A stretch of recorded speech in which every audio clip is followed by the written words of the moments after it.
At the start now for the final of the Double Sculls Challenge Cup. A grudge match here, Australia versus GB. In the Bark Station, it is the British combination from Nottingham Rowing Club and the Tideway Scullers Club, Matthew Haywood and George Bourne. And in the Buck Station, it is Australia, rowing as Rowing Australia. It's Jack Cleary and Caleb Antill.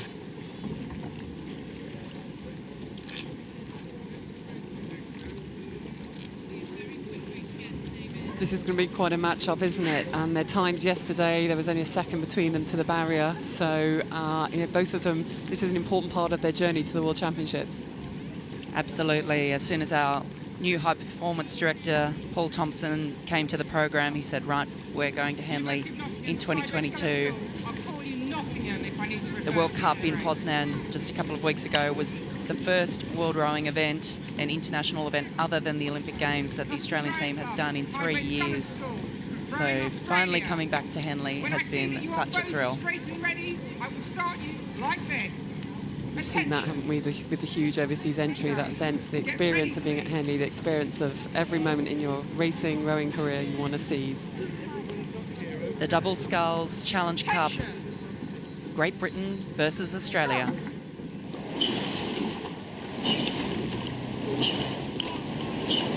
This is one of the highest level events we're going to see today in terms of that top level international competition.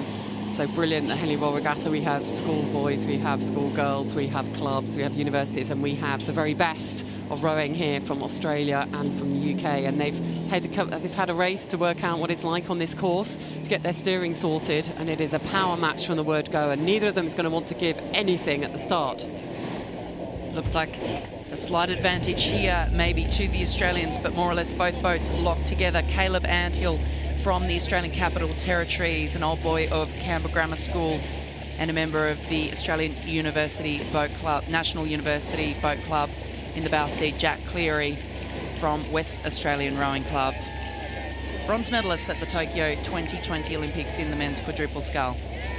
You can see absolute power coming off those 4 oars in the Australian crew, a relentless rhythm, a relentless amount of power. For both of them coming out of the start, there's a question of whether you transition and, you know, or just really kind of hold on, and it looks like the Australians are just staying at that, you know, high power, high rate to get ahead. Yeah, this is going to be really interesting entry, because the British combination 4th at Belgrade at the first World Cup, this Australian men's double were a dead heat for bronze in the Poznan World Cup. I've not seen that very often, but there were 2 bronze medals awarded, and they've actually switched the seating. So Jack was stroking that boat, and now Caleb's gone into the stroke seat. The only 2 returning members this year from the Australian men's quad, so giving things a go in the double scull here, coached by Lyle McCarthy. What confidence they must have coming off that result in Tokyo, to know that this combination works as part of the quad, and now to have the opportunity to come down to the double scull, where it's even more intimate, even more intense in some ways, and test yourselves on the water at Henley on the way to the World Championships. And they're looking strong, but absolutely you can see Haywood and Bourne are, again, incredible athletes, learning about this boat, learning about racing a double at top level. It's a new combination for GB this year.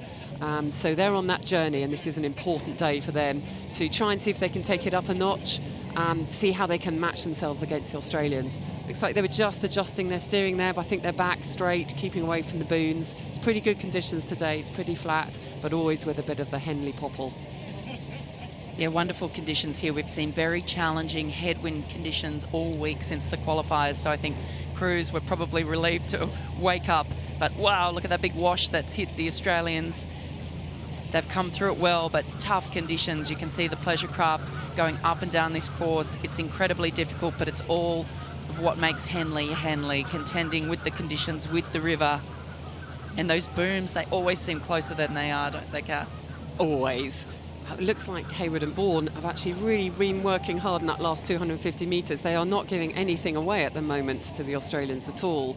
For them, they know each other well. That's their first season as the GB double. They won under-23 gold in 2019 in the quad.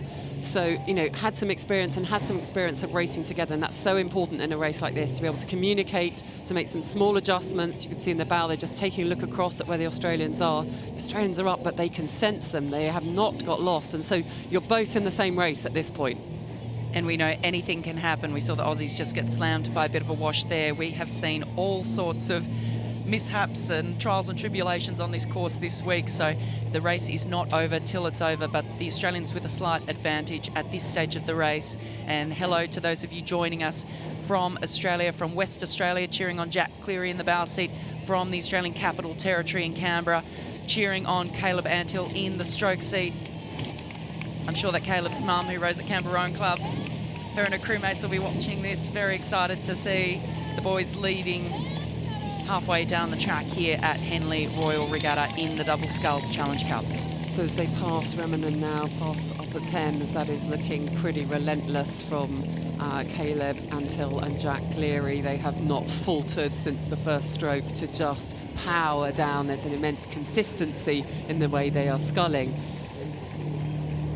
It's all about learning from Matthew Haywood and George Bourne. Can they now find another gear? Can they test themselves? Will they go slightly earlier for the finish? What can they do to try and upset dominance of the Australians?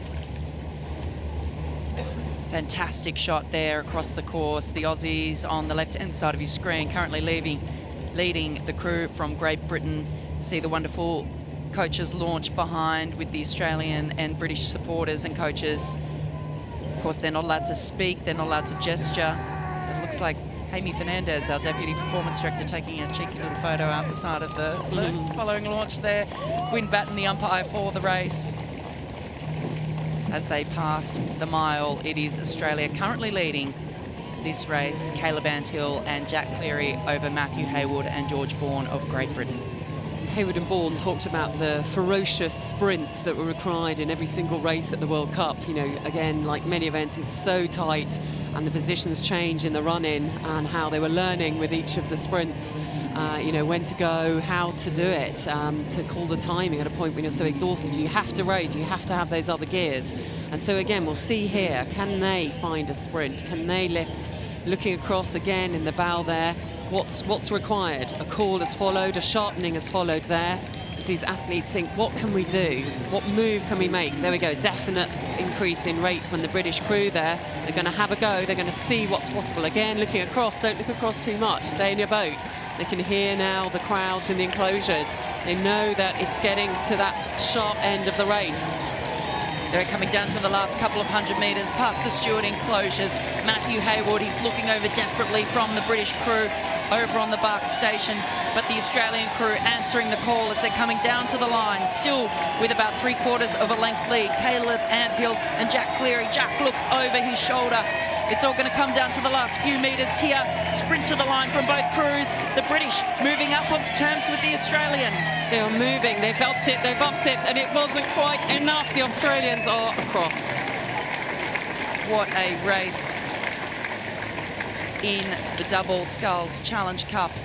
It is Australia, Caleb Antill and Jack Cleary taking the win over the crew from Great Britain, Matthew Haywood and George Bourne. What a final we've just witnessed. Confirmation of that result there. Really impressive from the Australians, but they were tested at the end. They put a lot of power in on the first part of, you know, throughout the race. That was a great challenge from Matthew Haywood and George Bourne, who closed a lot of the gap. They were overlapping the Australians. The Australians had enough, but you can see how much that has taken out of them to stay ahead and win the 2022 Double Sculls Challenge Cup, and sets them on a good path heading now to the World Championships.